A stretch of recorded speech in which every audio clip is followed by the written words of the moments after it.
ಠಾಣೆಯ ಮುಂಭಾಗದಲ್ಲೇ high drama ಆಗಿದೆ ಅಂತ ಎಂಎಲ್ಸಿ ಸಿಟಿ ರವಿ ಅರೆಸ್ಟ್ ಆಗಿರುವಂತ ಸಂದರ್ಭದಲ್ಲಿ ಪೊಲೀಸ್ ಠಾಣೆಯ ಮುಂಭಾಗದಲ್ಲಿಯೇ ಸಿಕ್ಕಾಪಟ್ಟೆ ಹೈ ಡ್ರಾಮಾ ಆಗಿದೆ. ಒಮ್ಮೆಲೆ ಕಾರ್ಯಕರ್ತರು ಎಲ್ಲ ಸೇರ್ಕೊಂಡ್ಬಿಟ್ರು. ಸಿಟಿ ರವಿ ಪರವಾಗಿನೂ ಸಿಟಿ ರವಿ ಅವರ ವಿರುದ್ಧವಾಗಿಯೂ ಪೊಲೀಸರು ಹರಸಾಹಸ ಪಡಬೇಕಾಯ್ತು.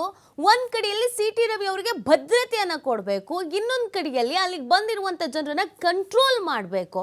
ಸೊ ಹಾಗಾಗಿ ಪೊಲೀಸರಿಗಂತೂ ಸಾಕಾಗೋಯ್ತು, ಸುಸ್ತಾಗ್ಬಿಟ್ರು. ಪೊಲೀಸರು ಏನು ಮಾಡಬೇಕು ಅಂತ ಗೊತ್ತಿಲ್ಲ.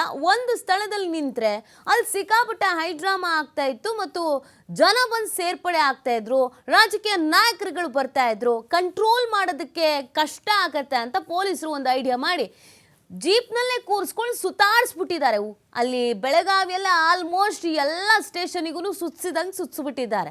ಒಂದೇ ಕಡೆ ನಿಂತರೆ ಇಶ್ಯೂ ಆಗುತ್ತೆ ಅಂತನೋ ಅಥವಾ ಏನೋ ಗೊತ್ತಿಲ್ಲ. ಪೊಲೀಸರು ಹೆಂಗೋ ಹರಸಾಹಸ ಮಾಡಿ ಸಿಟಿ ರವಿ ಅವರನ್ನು ತುಂಬ ಸೇಫ್ ಆಗಿ ಅಲ್ಲಿಂದ ಹೊರಗೆ ಕರ್ಕೊಂಡು ಬಂದು ಜೀಪ್ ಒಳಗೆ ಕೂರಿಸೋವರೆಗೂ ಪೊಲೀಸರು ಸಿಕ್ಕಾಪಟ್ಟೆ ಸಮಸ್ಯೆ ಎದುರಿಸಿದ್ದಾರೆ. ಅಲ್ಲಿನ ದೃಶ್ಯಗಳನ್ನು ನೀವು ಗಮನಿಸಿದ್ರಿ. ಇದು ತಡರಾತ್ರಿ ಆದಂಥ ಹೈ ಡ್ರಾಮಾ. ತಡರಾತ್ರಿ ಏನೆಲ್ಲ ಆಯಿತು, ಎಷ್ಟರ ಮಟ್ಟಿಗೆ ನೂಕು ನುಗ್ಗಲು ಆಯಿತು, ಗಲಾಟೆ ಆಯಿತು, ಅರ್ಚಾಟ ಚೀರಾಟ ಎಲ್ಲವೂ ಆಯಿತು ಅನ್ನೋದನ್ನು ನೀವು ಗಮನಿಸ್ತಾ ಇದ್ದೀರಾ. ಸಿಟಿ ರವಿ ಅವರು ನಾನು ತಪ್ಪು ಮಾತಾಡೇ ಇಲ್ಲ, ಅವಾಚ್ಯ ಶಬ್ದಗಳನ್ನು ಬಳಕೆ ಮಾಡೇ ಇಲ್ಲ ಅಂತ ಹೇಳ್ತಿದ್ದಾರೆ, ಸಮರ್ಥಿಸ್ಕೊಳ್ತಾ ಇದ್ದಾರೆ. ಅದಕ್ಕೆ ಸಂಬಂಧಪಟ್ಟಂತೆ ಆಡಿಯೋನೂ ಇದೆ ಅನ್ನುವಂಥ ನಿಟ್ಟಿನಲ್ಲಿ ಈಗಾಗಲೇ ಕಾಂಗ್ರೆಸ್ನ ನಾಯಕರು ಮುಗಿಬಿದ್ದು ಬಿಟ್ಟಿದ್ದಾರೆ.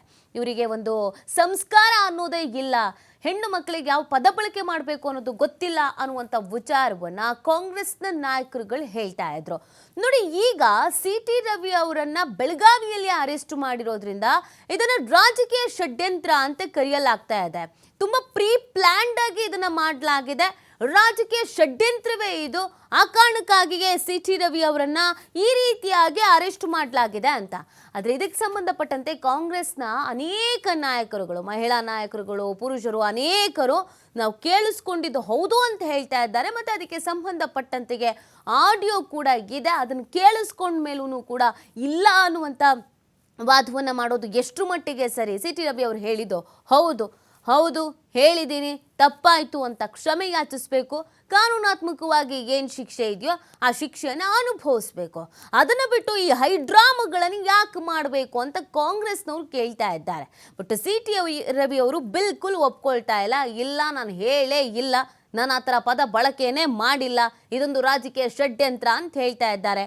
ಇದು ಬೆಳಗಾವಿಯಲ್ಲಿ ಆಗ್ತಿರೋ ಹೈಡ್ರಾಮಾ ಆದರೆ ಇನ್ನೊಂದು ಕಡೆಯಲ್ಲಿ ಸಿಟಿ ರವಿ ಅವರ ಸ್ವಕ್ಷೇತ್ರ ಚಿಕ್ಕಮಗಳೂರಿನಲ್ಲೂ ಕೂಡ ಬಂದ್ಗೆ ಕರೆ ಕೊಡ್ಲಾಗ್ತಾ ಇದೆ. ಅಲ್ಲೂ ಸಿಕ್ಕಾಪಟ್ಟೆ ಹೈಡ್ರಾಮಾಗಳು ನಿನ್ನೆ ರಾತ್ರಿಯಿಂದಲೂ ನಡೀತಾ ಇದೆ. ಒಟ್ಟಿನಲ್ಲಿ ಚಳಿಗಾಲದ ಅಧಿವೇಶನ ಕೊನೆಯ ದಿನ ಆಗಿದ್ರಿಂದ ನಿನ್ನೆ ಸೂತ್ರವಾಗಿ ಮುಗಿಯುತ್ತೆ ಅಂತ ಭಾವಿಸಲಾಗಿತ್ತು. ಆದರೆ ಇಷ್ಟರ ಮಟ್ಟಿಗೆ ಹೈಡ್ರಾಮಾ ಆಗತ್ತೆ ಅಂತ ಯಾರು ಗೆಸ್ ಕೂಡ ಮಾಡಿರಲಿಲ್ಲ. ನೋಡಿ, ಎಷ್ಟರ ಮಟ್ಟಿಗೆ ಅಲ್ಲಿ ಹೈಡ್ರಾಮಾ ಆಗಿದೆ ಅಂತ ಸಿಟಿ ರವಿ ಅವರನ್ನ ಫೋರ್ಸ್ಫುಲ್ಲಿ ಎತ್ಕೊಂಡು ಬಂದ್ಬಿಟ್ಟಿದ್ದಾರೆ ಪೊಲೀಸರು. 4-5 ಜನ ಕಾಲು, ಇನ್ನೊಂದು 4-5 ಜನ ತಲೆ, ಇದನ್ನೆಲ್ಲ ಇಟ್ಕೊಬಂದು ಅವರು ಒಳಗಡೆ ಕೂತ್ಕೊಳ್ಳೋಕ್ಕೂ ಕೂಡ ಒಪ್ಕೊಳ್ತಾ ಇರಲಿಲ್ಲ, ಹಾಗೇನೆ ದಬ್ಬು ಬಿಟ್ಟಿದ್ದಾರೆ.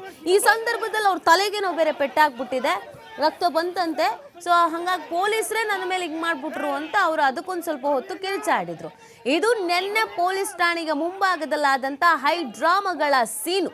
ಎಷ್ಟರ ಮಟ್ಟಿಗೆ ಆ ಸೀನ್ ಇತ್ತು ಅನ್ನೋದನ್ನು ನೀವು ನೋಡ್ತಾ ಇದ್ದೀರಾ. ಬಹುಶಃ ಸಿಟಿ ರವಿ ಅವರು ಬೇರೆ ಬೇರೆ ಪ್ರತಿಭಟನೆಗಳನ್ನು ಮಾಡಿದಾಗಲೂ ಕೂಡ ಇಷ್ಟರ ಮಟ್ಟಿಗೆ ಅವರನ್ನು ಎಳ್ದಾಡಿದ್ದು, ತಳ್ಳಾಡಿದ್ದು, ನೂಕಾಡಿದ್ದು, ದಬ್ಬಿದ್ದು ಇದ್ಯಾವುದೂ ಆಗಿರಲಿಲ್ಲೇನು. ಆದರೆ ಪದ ಬಳಕೆ, ಮಾತನಾಡಿದಂಥ ರೀತಿಯಿಂದ ಸಂಕಷ್ಟ ಎದುರಾಗಿದೆ ಅನ್ನೋದನ್ನು ಕಾಂಗ್ರೆಸ್ನವ್ರು ಹೇಳ್ತಾ ಇದ್ದಾರೆ.